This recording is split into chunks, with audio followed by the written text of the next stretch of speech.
पिता का बुढ़ापा।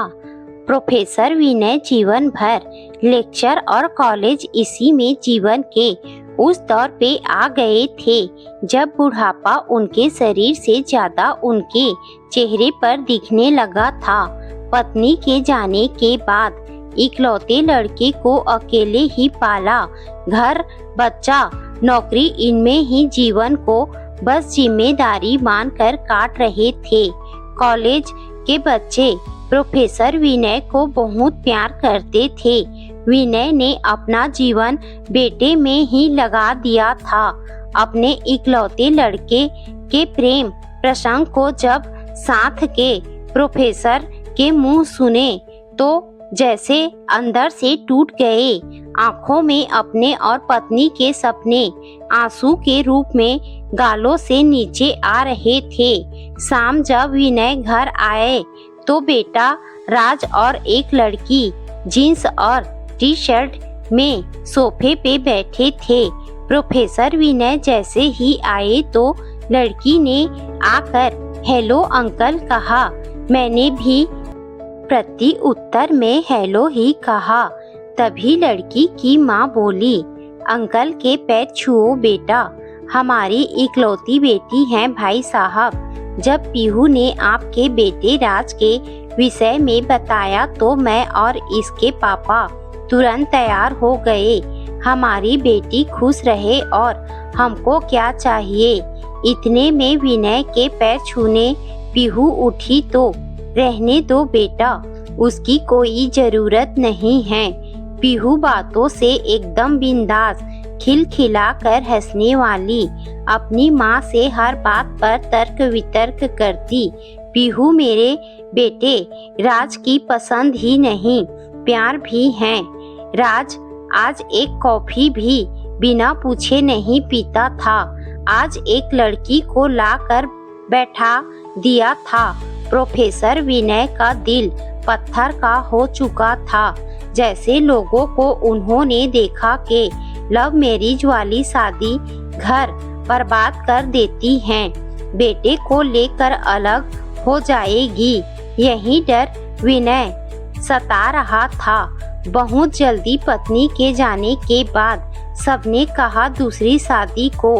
विनय ने यही सोचकर जीवन अकेले काट दिया कि दूसरी माँ बेटे राज को उतना प्यार नहीं देगी, बेटा का जीवन खराब हो जाएगा।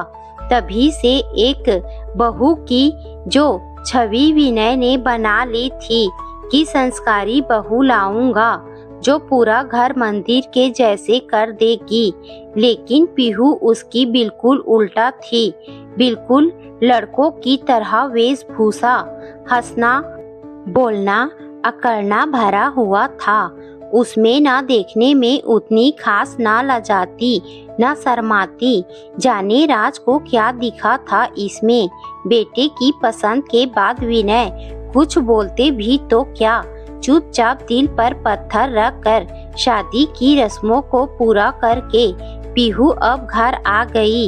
लेकिन विनय का मन उसे लेकर हमेशा शंकित रहता था।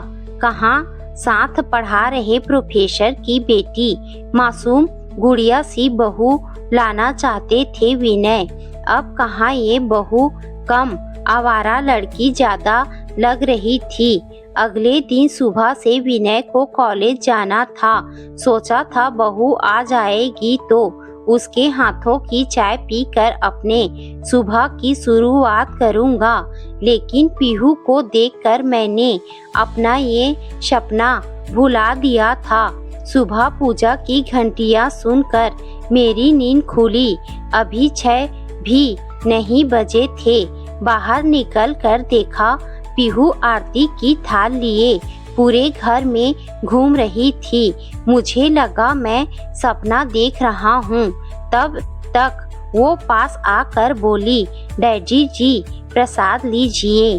आंखों को भरोसा तो नहीं हो रहा था पर फ्रेश होकर बाथरूम से बाहर निकला तो मैडम चाय का कप लिए हाजिर थी।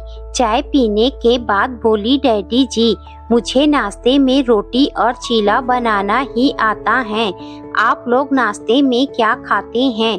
पीछे से राज आकर बोला, जो भी तुम बनाओ हम वही खा लेंगे। राज ने मेरा हैरान चेहरा देखकर पूछा, क्या हुआ डैडी जी, चाय पसंद नहीं आई? नहीं, बहुत अच्छी है। मैं मन ही मन भले ही डर रहा था, लेकिन उसके 2 दिन के व्यवहार से उसके जैसी बहू पाकर बहुत खुश भी था। पर खुशियों को भी कभी कभी नजर लग जाती हैं। सब बहुत अच्छा चल रहा था। बेटे बहू के साथ विनय भी अपना मन लगा चुके थे, लेकिन 2 दिन से विनय बहुत परेशान थे। पीहू पूछती, डैडी जी क्या हुआ? कुछ नहीं बहू, बस बोलकर रूम में चले जाते। एक दिन कॉलेज में साथ के प्रोफेसर, जिनकी बेटी के साथ राज का रिश्ता करना था, किसी बात को लेकर बहस हो गई और टेंशन में विनय को हार्ट अटैक आ गया। हॉस्पिटल ले जाया गया। देखा आईसीयू के बाहर से देख रही पीहू घंटों तक रोती रही थी। जब भी अंदर आती तो कहती, डैडी जी आप एकदम ठीक हो जाएंगे। हॉस्पिटल के बिल, दवाइयों का खर्चा इस तरह से देती जैसे उसके अपने पापा का इलाज हो रहा हो। मैंने आईसीयू के बाहर खड़ी पीहू और राज को नम आंखों में ही देखा था। राज और पीहू मेरे सामने मजबूत चट्टान बनकर खड़े थे। घर आने के बाद भी पूरा ख्याल रखती। अपनी नई नवेली शादी के बावजूद देर रात तक मेरे साथ बैठी रहती। मासूम गुड़िया सी बहू का सपना देखने वाली ससुर को एक मजबूत बेटी मिल गई थी, जिसका चोला पाश्चात्य था पर दिल एकदम देसी था। हाँ, मेरी पीहू साड़ी सूट बहुत कम पहनती हैं। वो हर रोज मेरे पैर भी नहीं छूती। उसकी आवाज भी धीमी नहीं है। उसे घर के काम भी नहीं आते। रोटी तो भारत के नक्शे जैसी बनाती हैं और जब गुस्साती हैं तो इतना के पूछिए मत। वो एक आदर्श बहू की छवि से बिल्कुल जुदा हैं। वो पर मेरी लाडली है।